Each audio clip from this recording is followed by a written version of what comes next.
Hello, good day everyone. This is Sir Jet for another episode of The Contemporary World. I'm so glad we are together again in this online class. I hope you feel the same. Today we will talk about cultural globalization.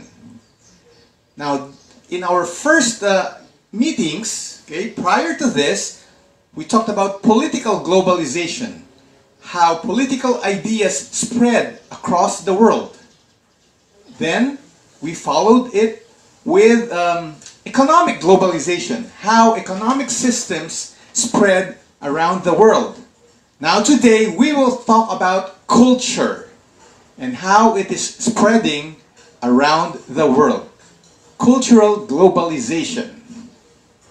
Alright, so let's now go to our computer.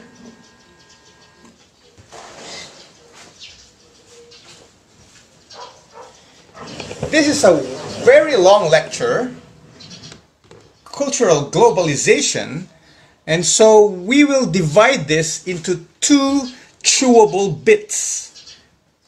Day one, that is today, we will have the introduction and mainly talk about Eastern culture. In our next episode, we will talk about Western culture and a thing called cultural invasion as our conclusion for this long lecture.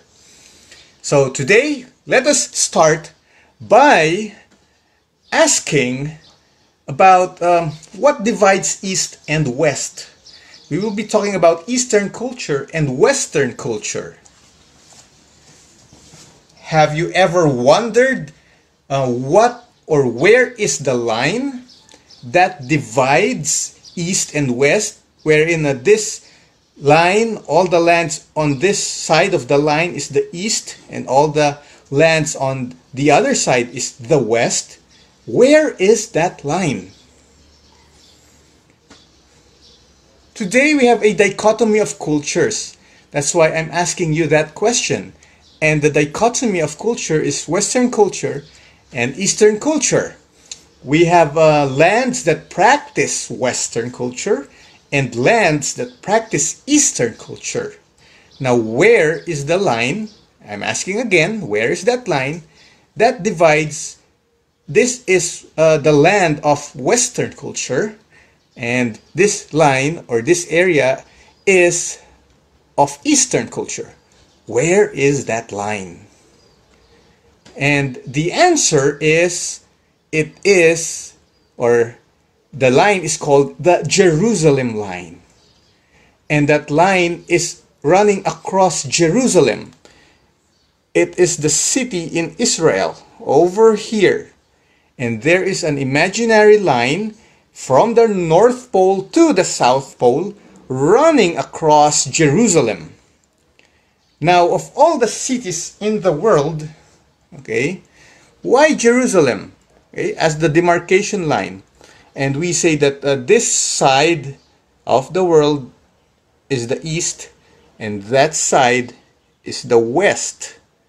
So as you can see, the East would be Asia and the West would be Europe and America. Now Australia and New Zealand over here, generally they are considered to be part of the West, probably because of their European majority ethnicity and culture. But the rest of the lands here, which is Asia, is of Eastern culture. Now, of all the cities, Jerusalem is considered as the demarcation line because in the old times, people believed that Jerusalem was the center of the flat world. So there was a time when the people of the world do not know yet that the world was round, but it was flat, just like a brownie's cake. And there's land, water, and air on a flat earth. And this was during up to the Middle Ages, when Christianity was the dominant religion in Europe, and because the Europeans were our predominant history writers, and so it is their perspective that made us see things, okay, according to their perspective. And so if Jerusalem is the city of God, okay, why Jerusalem? Because they say this is the city of God, and all the lands east of Jerusalem would be the east, and all the lands west of Jerusalem would be the west. Okay, so this is from the European geographer, historian perspective that is carried on up to today. Okay, so that's how we divide Eastern and Western culture, Eastern lands and Western lands. So the West would be Europe and America, and the East would be Asia. There. Now, the East is quite a large hemisphere, okay? It's a large area that it can be further divided into smaller slices.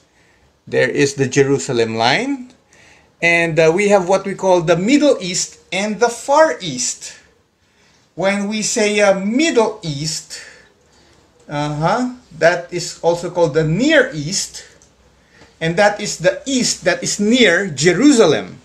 So there is an east that is near Jerusalem, and there is an east that is far from Jerusalem. And so the east that is near Jerusalem, that would be called the Near East or the Middle East, because that is the east that is in the near the middle of the world, which is Jerusalem. So countries like Saudi Arabia, Iran, Iraq, okay, Yemen, those are the Near East countries. While the Far East, also called the Orient, is the east that is far from Jerusalem. Over here.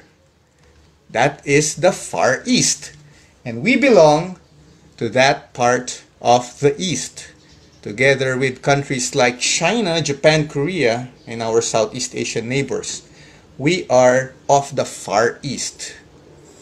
Okay, so now after seeing the geography of the East, okay, let's now talk about culture of the Eastern lands. Now, since as you have seen, the East is very big, it can be divided into subparts or regions.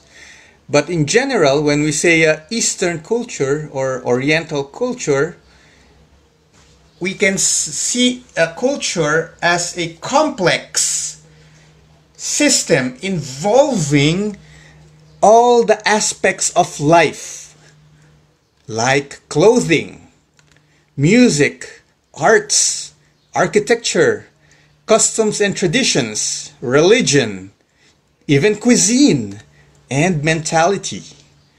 And as you can see, this set of stuff is so different from Western culture. They also have their own version of clothing, music, arts, architecture, okay, and even mentality and cuisine.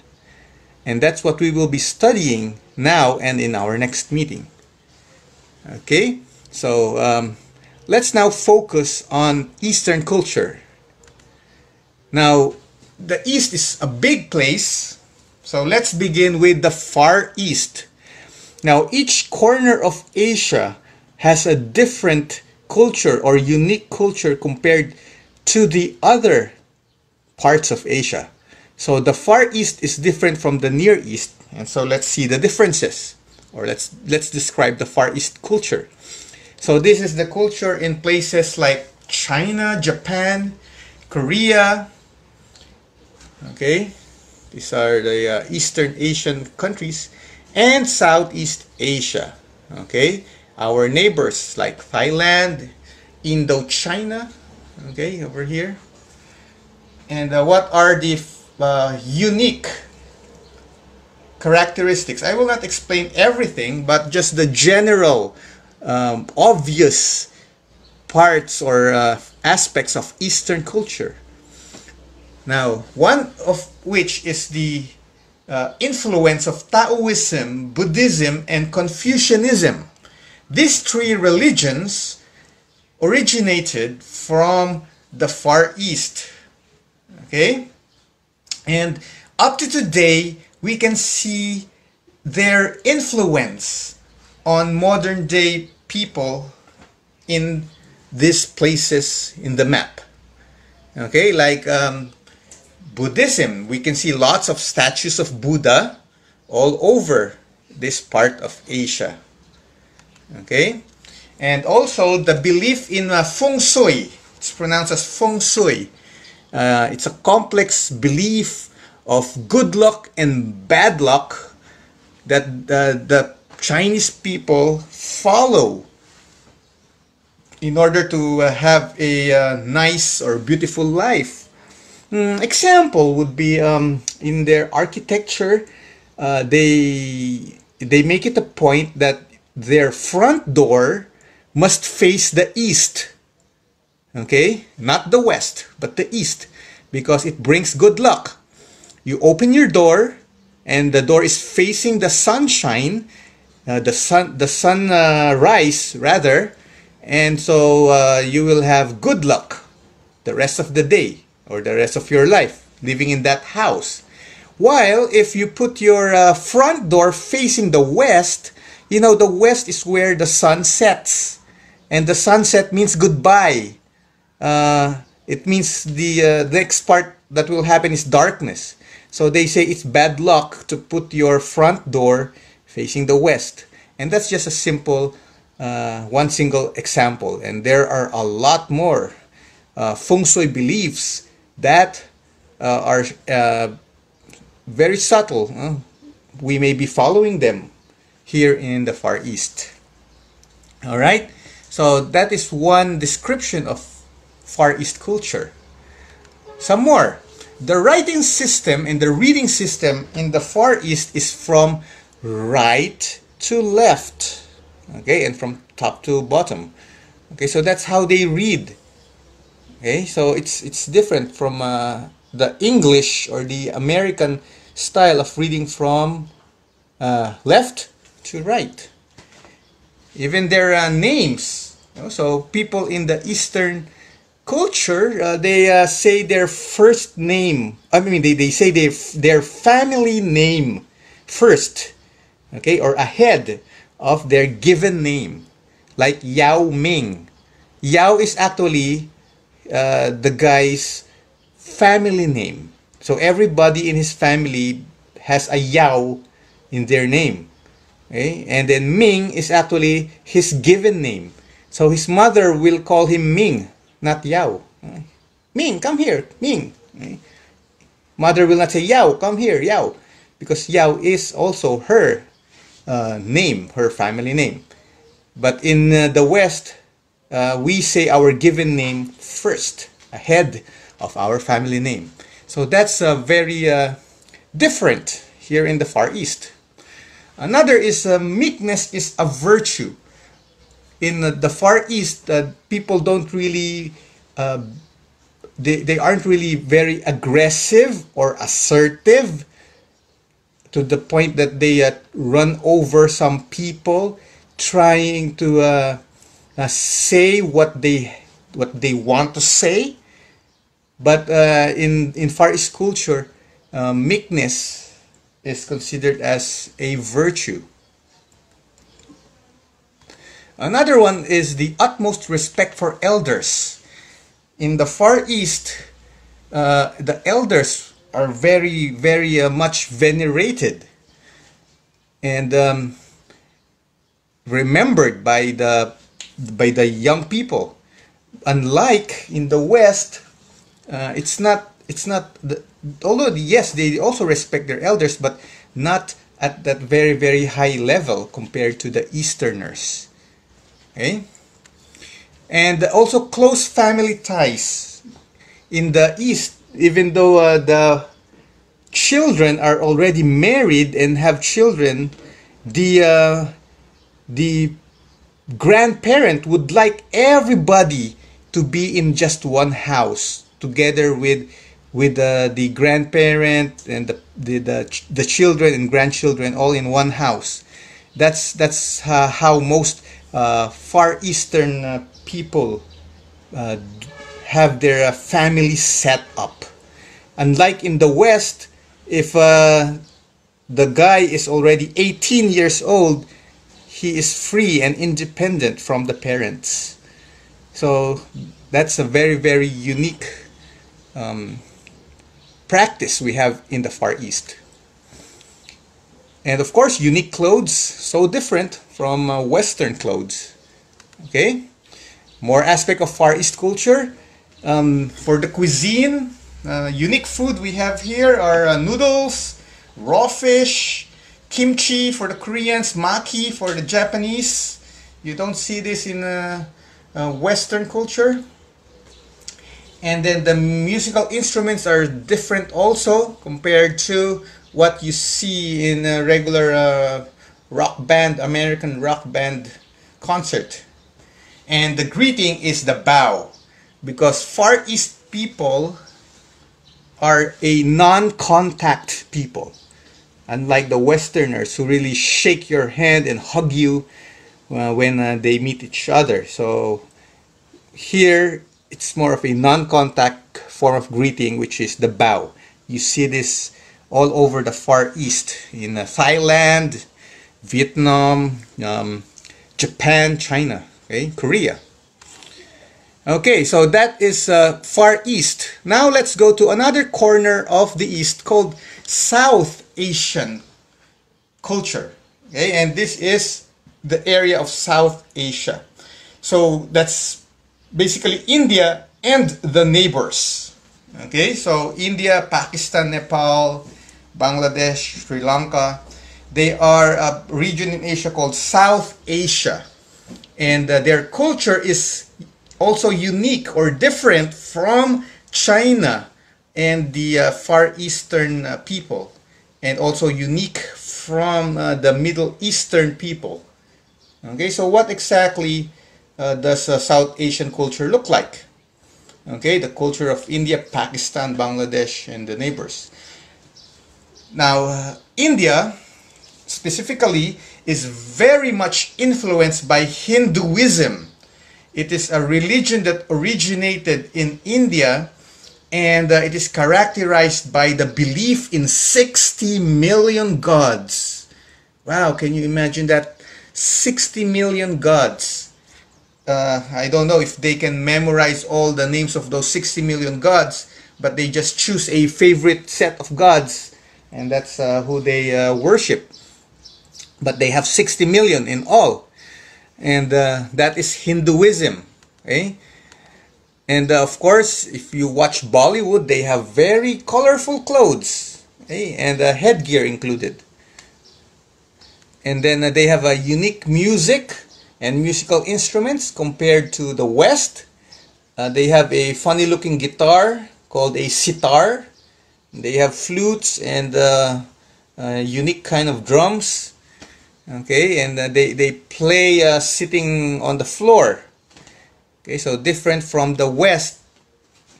And they also have a unique architecture like the Taj Mahal.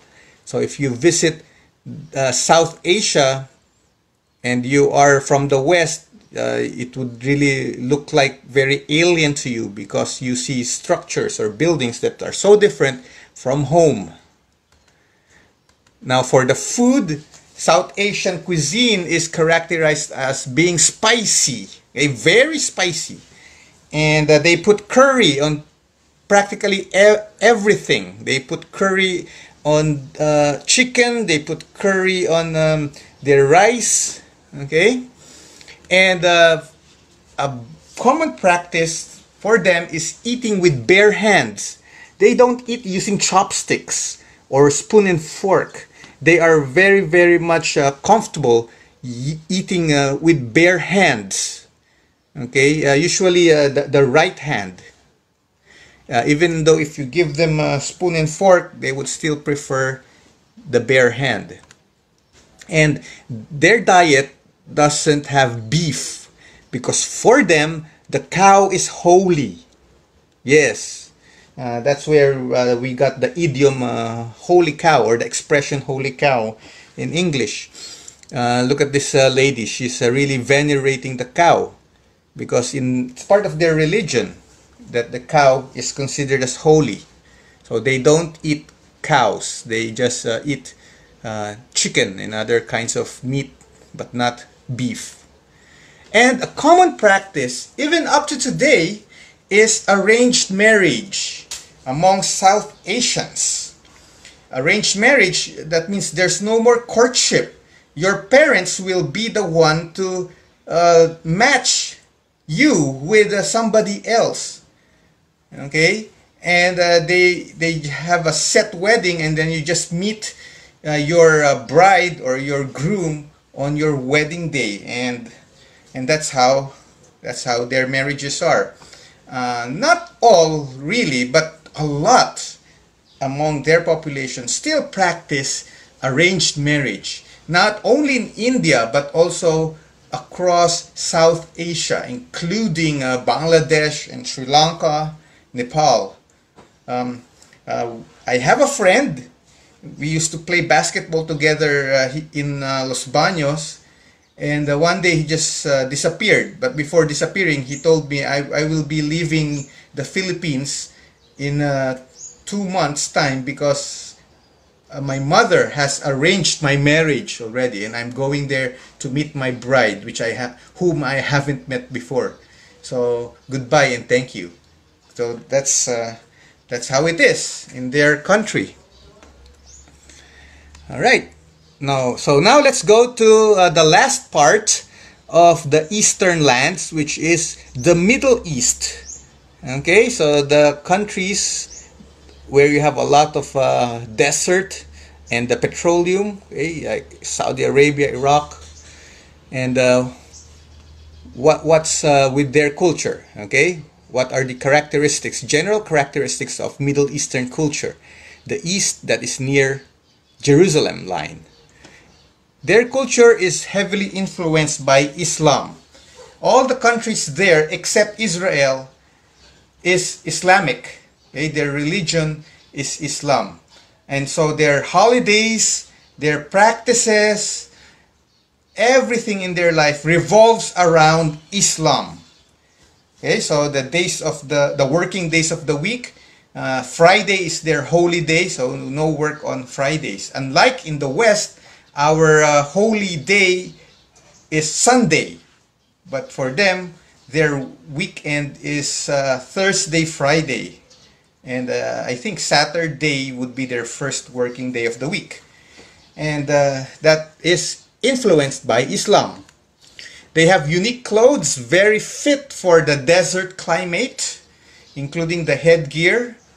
And the women, if you notice, are pretty much covered. Okay? Some sects even have covers for their face, and only the eyes will be showing.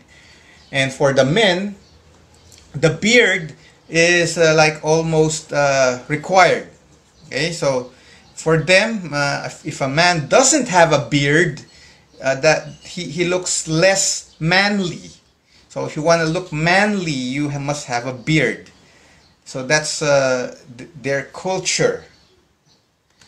Okay, now their diet is different from the Indians, because for them the pork or the pig is the no-no kind of food. For them, pork is unclean, so they don't eat pork.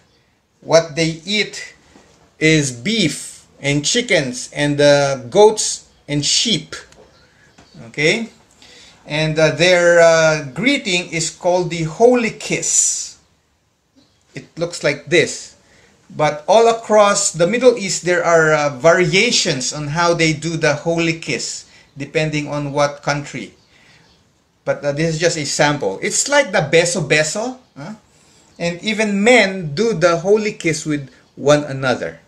Okay, so That is their form of greeting, not the bow, but the holy kiss. Okay, so now we have seen the general, okay, the general culture in the East. The tiny details is up for you to research on, but I just presented to you the general characteristic of the culture in the East. Now let us go now to a little analysis here of women in Asia, or women in the Eastern culture. And there's an observation that in general Eastern culture is a male dominated culture. Male dominated means the man takes the spotlight and the women are in the back seat. Okay? Women are treated lowly in most parts of Asia. It's just now that things are changing, and why we will analyze that in our next meeting.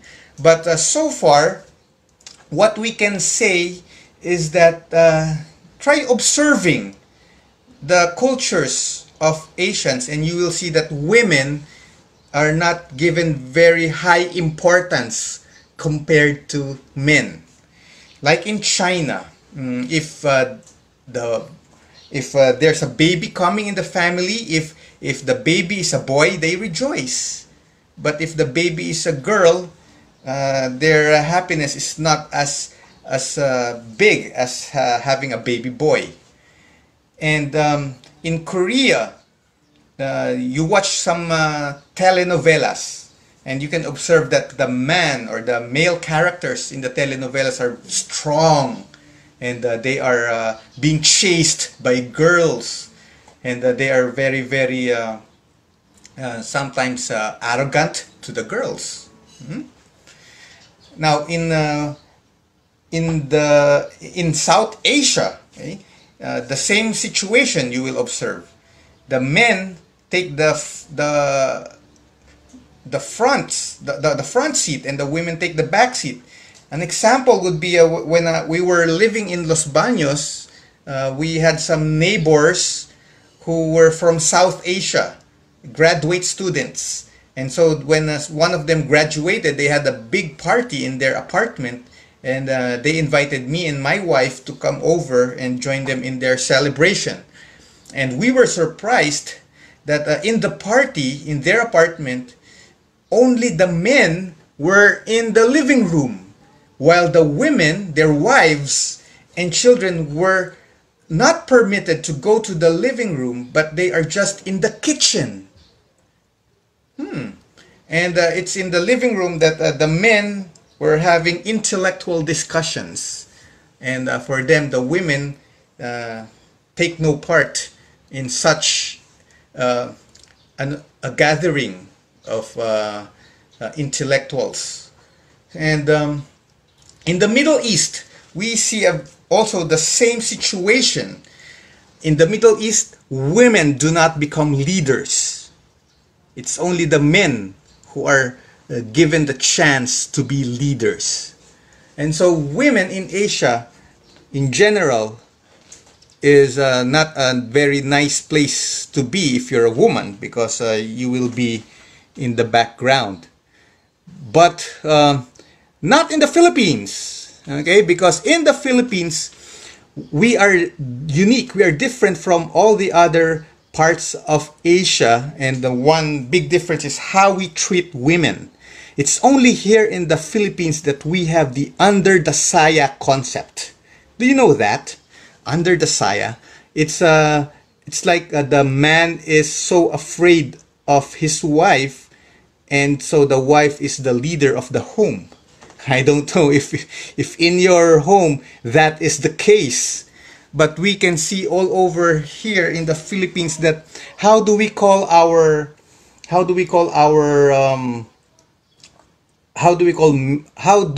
call their wives? They call them commander. Like, salary day or payday today, I got to hurry home because commander is waiting for me. And also we have jokes, and we make it into a butt of jokes. The men being being so afraid of the women, and we call them takusa, takot sa asawa. And you know, there's a friend of mine. I would ask him, "Hey sir, let's play basketball. It's already 5 p.m." And he would say, just play ahead, go on, and I need to be at home. I need to go home because I have asthma. Ask my wife. You see, he's already a grown-up man, and he needs to ask his wife if she can permit him to play basketball. Wow. And then he said, because when maybe she has some errands for me to do, so I need to ask permission first, so I can join you in your basketball game. And then I have another friend. He says he's a Batangueño, so I want to deliver this in Batangueño accent. Okay, so forgive me for not speaking in English. He said something like this: Sir Jet, alam mo ga, lahat ng ayaw ng misis ko, ginagawa ko. Oh, and I tell him, oh, really, sir? Wow, you're so tough. You what your wife doesn't want to do, you do. Wow, not many Filipino men can do that.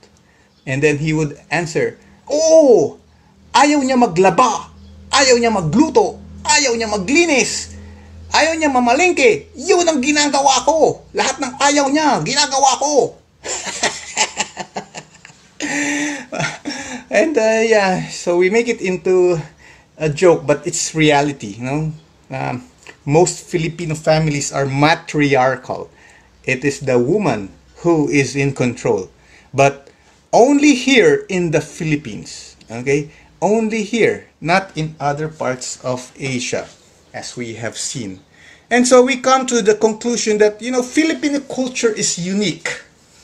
We are unique compared to our neighbors in the Far East, and also from our general Asian environment.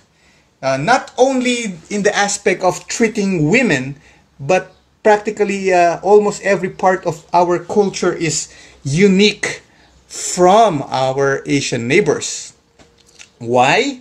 Because we have the longest colonial history among Asian nations. We have been colonized 333 years by a Western power, Spain, and another 48 years by another Western power, the United States of America. And so the other neighbors of ours do not have that kind of experience.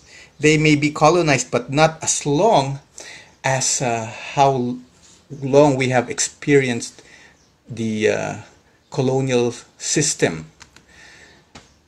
And do you know, this is kind of shocking for me, that in the United States, most Americans do not consider us Filipinos as Asians.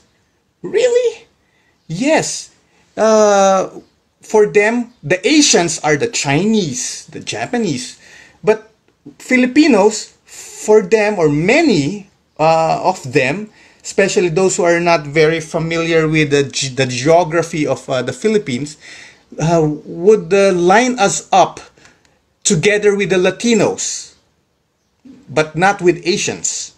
The Latinos are the people in Central and South America, like the Mexicans and the Brazilians, the Argentinians, Colombians, Cubans. For them, that's our group. Okay? The Filipinos are together with the Latinos in terms of culture. Why? Because when they hear us speak to one another in our language, the Filipino language, they say it sounds like a Spanish dialect. And they hear familiar Spanish words like numbers, uno, dos, 25, 10, and the names of the day, like miércoles, viernes, and names of the month like junio, febrero, and also common nouns like zapatos, ventana, sombrero, and so they feel that we Filipinos belong to that kind of culture, and so they align us with the Latinos. Another reason is they see that Filipinos are Catholics like the Latinos, and unlike our Asian neighbors who are Buddhists and Hindus and Muslims. So for them, the Filipinos belong to a different culture that is not Eastern culture. But that is in their perspective. But for us, Filipinos, deep in our hearts, we know that we are Asians and not Latinos. Alright? So, that's how it is.